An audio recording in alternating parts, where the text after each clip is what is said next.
Hello everyone, welcome to my channel. तो हमने अभी क्लोनिंग वेक्टर का पार्ट वन डाला था जिसमें हमने क्लोनिंग वेक्टर्स क्या होते हैं, क्लोनिंग वेक्टर कैसे वो बनाते हैं, कैसे काम करते हैं और क्लोनिंग वेक्टर के टाइप्स हमने डिस्कस किए थे जिसमें से हमने प्लाज्मिड्स को कंप्लीट कर लिया था। ठीक है। तो अब क्लोनिंग वेक्टर में हमने एक और टाइप पढ़ा था जो था YAC, BAC एंड PAC। ठीक है। इनके बारे में आज हम डिस्कस करेंगे कि ये भी क्लोनिंग वेक्टर का एक टाइप होता है। इसके साथ ही हम एक एक करके सारे क्लोनिंग वेक्टर्स खत्म कर लेंगे। तो देखो, वाईएसी होता है यीस्ट आर्टिफिशियल क्रोमोसोम। ठीक है, इसकी फुल फॉर्म याद रखना आप लोग। बीएसी होता है बैक्टीरियल आर्टिफिशियल क्रोमोसोम और पीएसी होता है P1 डिराइव्ड आर्टिफिशियल क्रोमोसोम।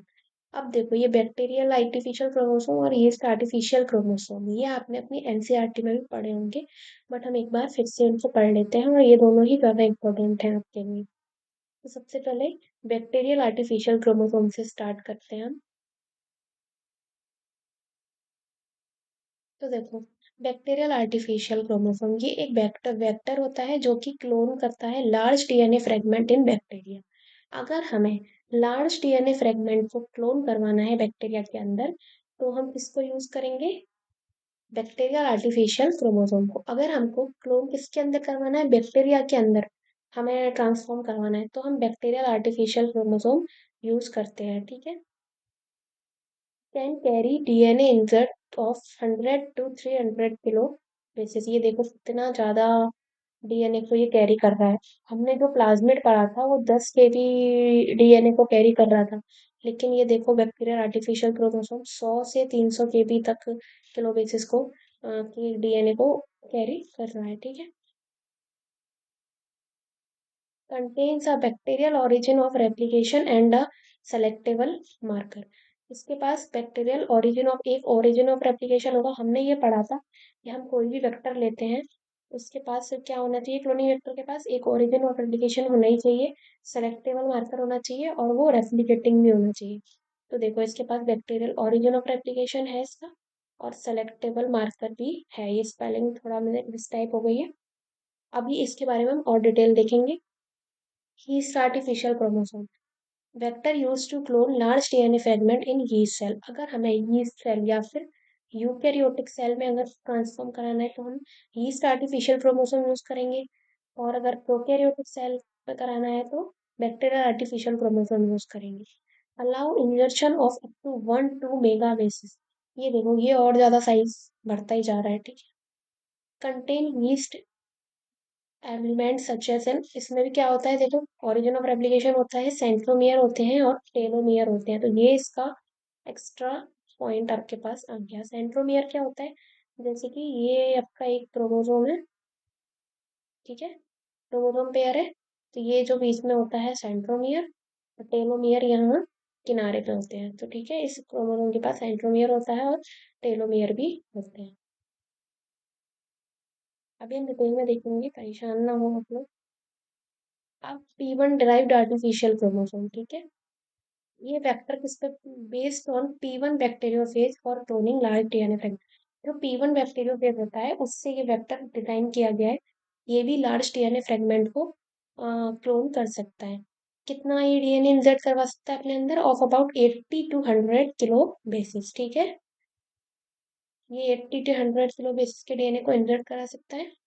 अब इसमें क्या होता है? कंबाइंड फीचर होते हैं। जो फेज P1 होता है एंड प्लाज्मिड के कुछ एलिमेंट इसमें मिक्स होते हैं, इसलिए इसको P1 डिराइव्ड आर्टिफिशियल क्रोमोसोम कहते हैं। इसके अंदर लाइटिक साइकिल होती है। अब देखो, जब आप बैक्टीरियोफेज पढ़ोगे ना, तब वहाँ पे ये लाइटिक और लाइसोजेनिक साइकिल वगैरह आएंगी, तो यहाँ से आपको एकदम क्लियर हो जाएगा। अभी आपको इतना याद रखना है कि ये P1 बैक्टीरियोफेज और प्लाज्मिड के कंबाइंड फीचर्स हैं। 80 to 100 किलो बेस पेयर को कैरी कर पा रहा है ये। ठीक है, और लार्ज डीएनए फ्रेगमेंट को क्लोन करने के लिए होता है।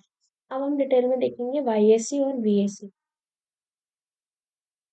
चलिए, तो देखो, पहले हम BAC देखते हैं। BAC बैक्टीरियल आर्टिफिशियल क्रोमोसोम, यहीं से आपको याद करते हुए जाना है सारा। होस्ट ऑर्गेनिज्म, होस्ट कौन होगा? इसमें बैक्टीरिया होगा, यानी इकोलाई। इसमें यीस्ट होगा। यीस्ट कौन सा होता है हमारे पास कॉमनली? सैकेरोमाइसिस सेरेबिएसी, ठीक है, इसको कॉमनली इसी से हम इथेनॉल बनाते हैं। तो होस्ट यीस्ट वाले में यीस्ट हो गया सैक्रोमाइसिस, और बैक्टीरियल वाले में इकोलाई हो गया मोस्ट कॉमन। अब इंसर्ट साइज कैपेसिटी, अब ये इंसर्ट साइज कुछ बच्चों को समझ नहीं आ रहा होगा जिन्होंने पहली वीडियो नहीं देखी है, तो आप पहली वीडियो देख के आओ जिसमें मैंने बताया था कि जैसे ये एक वेक्टर होता है, जैसे ये पूरा एक डीएनए मॉलिक्यूल प्लाज्मिड होता है, जिसमें हम यहाँ पे रेस्ट्रिक्शन एंजाइम से कट लगवा देते हैं तो ये जगह खाली हो जाती है। अब यहाँ पे ये कितना साइज का डीएनए कैरी कर सकता है, ये यहाँ पे बता रहे हैं कि ये फॉरेन डीएनए जो यहाँ पे आएगा ये कितना कैरी कर सकता है, तो ये वाला डीएनए का साइज है ये, ठीक है। तो बैक्टीरिया 100 kb से 300 kb तक का, और यीस्ट वाला 100 kb से 1000 kb यानी 1 MB तक का कर सकता है, इसको याद रखना। 1 MB यहाँ पे थोड़ा डिफरेंस आ गया है, ठीक है। वेक्टर कंपोनेंट क्या क्या होते हैं मैंने पहले ही बता दिया, सेंट्रोमियर होता है, टेलोमियर होता है, और इसमें सिलेक्शन मार्कर भी होते हैं। तो इसमें क्या होता है, origin of replication selection marker होंगे, और इसमें लो कॉपी नंबर, जो कॉपी नंबर होता है ना वो इसमें कम होता है, ठीक। रेप्लिकेशन यूकैरियोटिक रेप्लिकेशन होता है इसमें, जो कि यीस्ट के अंदर होता है, क्योंकि हमने पढ़ा था कोई भी वेक्टर हो उसके अंदर रेप्लिक सेल्स रेप्लिकेशन रेप्लिकेशन करना चाहिए उसको जाके, तो यीस्ट वाला रेप्लिकेशन कर लेगा। और यूकोलाई में प्रोकैरियोटिक रेप्लिकेशन जैसे होता है, बाई डायरेक्शनल वो होगा, ठीक है। अब देखो स्टेबिलिटी, जो यीस्ट वाला होता है ये थोड़ा लेस स्टेबल होता है, ये लार्ज साइज कैरी कर रहा है तो आप खुद सोचो, और ये बैक्टीरिया वाला मोर स्टेबल होता है, ठीक है। ईज ऑफ मैनिपुलेशन, चेंजेस कैसे मैनिपुलेशन के कितने चांसेस हैं कि इसमें कुछ अल्टर हो जाए, ये बहुत कॉम्प्लेक्स है, ठीक है, इसलिए इसमें आसान नहीं है ये। इजी बैक्टीरियल ट्रांसफॉर्मेशन इजी होता है, प्रोकैरियोट का रेप्लिकेशन हो जाए चाहे ट्रांसलेशन हो जाए ट्रांसफॉर्मेशन हो जाए सब कुछ इजी है एज कंपेरिजन टू यूकैरियोट, इसलिए इसमें कुछ भी मैनिपुलेट करना आसान होगा, लेकिन यूकैरियोट में मुश्किल होगा। सिलेक्शन मार्कर कौन कौन से होते हैं इसमें? URA3 और TRP1, ये के सिलेक्शन के लिए, ठीक है। और यहाँ पे तो मैंने आपको पहले बताया था antibiotic resistance gene use, antibiotic resistance के लिए एम्पेसिलिन टेट्रासाइक्लिन क्लोरामफेनिकॉल ये सब यूज कर सकते हैं। जीनोम प्रोजेक्ट में कब यूज हुए थे? हाँ, ये ह्यूमन जीनोम प्रोजेक्ट में यूज हो चुके थे इनिशियली, ह्यूमन जीनोम प्रोजेक्ट जो 13 साल चला था तो उसमें ये यूज हुए थे। और ये जो बैक्टीरिया वाले हैं ये भी उसमें यूज हुए थे, लेकिन ये अभी भी लार्ज जीनोम सिक्वेंसिंग प्रोजेक्ट को ही होते हैं, तो ये कॉमनली यूज जो होते हैं वो बैक्टीरियल आर्टिफिशियल क्रोमोसोम ही होते हैं, ठीक है। एक बार ओवरव्यू अगर देखें तो जो ईस्ट वाला है वो बहुत ज्यादा बड़ा डीएनए को इंसर्ट कर सकता है, कितना साइज था, 1 MB तक के डीएनए को कैरी कर सकता है ना। लेकिन ये इसका एडवांटेज हो गया। बैक्टीरिया वाले का क्या है, ये इजी टू हैंडल है, इसमें आप आसानी से काम कर सकते हो और लॉन्ग टर्म स्टोरेज के लिए बहुत अच्छा रहता है, इसलिए इसको वाइडली यूज होना है, कॉमनली यूज, ठीक है। अब ये वाला जो है ईस्ट वाला ये थोड़ा कॉम्प्लेक्स है, ठीक है, टेक्निकली थोड़ा मतलब इसमें थोड़ा ज्यादा मेहनत लगती है। और इसका डिसएडवांटेज क्या है कि इसकी यीस्ट वाले से इसकी क्या कम है, कैपेसिटी कम है, ये सिर्फ 100 से 300 kb तक के डीएनए को इन्वर्ट करा पा रहा है, और वो 1 MB तक के डीएनए को, तो किसी के प्रोज भी हैं और दोनों के नुकसान भी हैं, तो आपको अपनी जरूरत के हिसाब से कर लेना है। अगर आपको बहुत ज्यादा बड़े डीएनए 1 MB तक का करवाना है तो आप ये यूज कर लो, अगर आपको 300 kb तक का करवाना है तो आप आराम से बैक्टीरिया वाला यूज करो। तो this is about the YAC and PAC।